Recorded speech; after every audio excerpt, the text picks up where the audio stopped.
Els greuges i problemàtiques del sector pesquer català coincideixen força amb els del sector agrari i ramader. Tot el sector primari del país es veu afectat per l'augment dels preus del combustible, per la burocratització asfixiant i per la competència deslleial provinent de països tercermundistes que no compleixen normatives sanitàries ni mediambientals.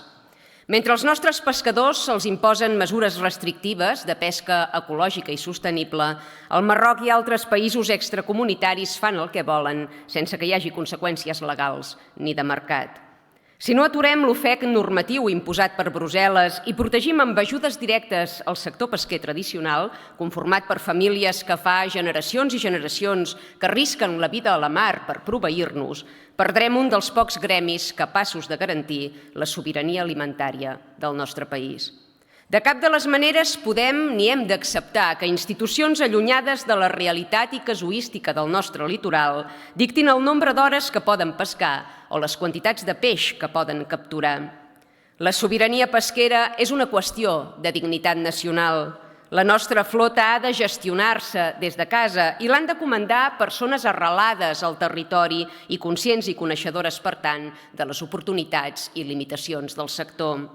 Com és possible que cada cop que es discuteixen polítiques pesqueres es consultin exèrcits d'experts en biologia marina i altres ciències de la mar i no es tinguin en compte els representants de les confraries de pescadors?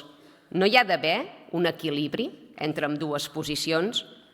La lluita contra una administració que els ofega amb obligacions però no els té en compte a l'hora de fixar polítiques i posicions no és l'únic front obert. La pesca il·legal i la sobreexplotació per part de grans multinacionals desplacen els nostres pescadors i els imposen uns preus de mercat completament deficitaris. A això cal afegir-hi la criminalització que pateix el sector i que s'evidencien les polítiques verdes punitives que aplica la Unió Europea i que, en comptes de corregir o resoldre la situació, destrueix llocs de treball. El peix que es pesca a les nostres costes és d'una gran qualitat i gaudeix de gran renom: les gambes de Palamós, les anxoves de l'Escala, els musclos del Delta de l'Ebre. Però, paradoxalment, mengem més peix importat que no pas pescat a les nostres costes. Aquest contrasentit perjudica a pescadors i a consumidors.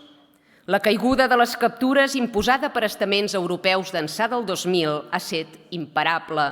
En 22 anys hem passat de 45.000 tones a només 18.000, una xifra que posa de manifest l'assassinat programat del sector i evidencia la inacció i passivitat de les institucions que ens governen. La pesca no només és una part essencial de l'economia costanera, és un dels pilars integrals de la nostra identitat cultural. No podem permetre que es continuï erosionant la sobirania nacional, destruint el teixit econòmic local, ni escapçant la capacitat de Catalunya per autogestionar els seus recursos terrestres i marins. La pesca és una activitat ancestral, estretament vinculada al nostre país, que hem de preservar i potenciar.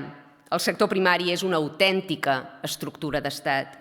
Quin greu que hagin tornat a menysprear la llengua natural i pròpia d'aquest país en la redacció de la moció que ens presenten, perquè en compartim gairebé tot el contingut. La seva actitud espanyolitzadora dins aquesta cambra ens obliga altre cop a abstenir-nos. Visca els pescadors i visca Catalunya!